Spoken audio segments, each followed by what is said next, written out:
کام کی باتیں۔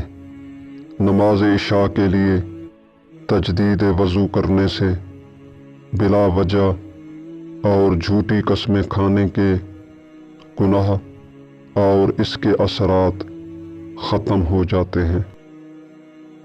پچھلی زندگی کی غیبتوں سے توبہ کے بعد سورہ حجرات پڑھ لینے سے پچھلی غیبتوں کے تمام برے اثرات ختم ہو جاتے ہیں۔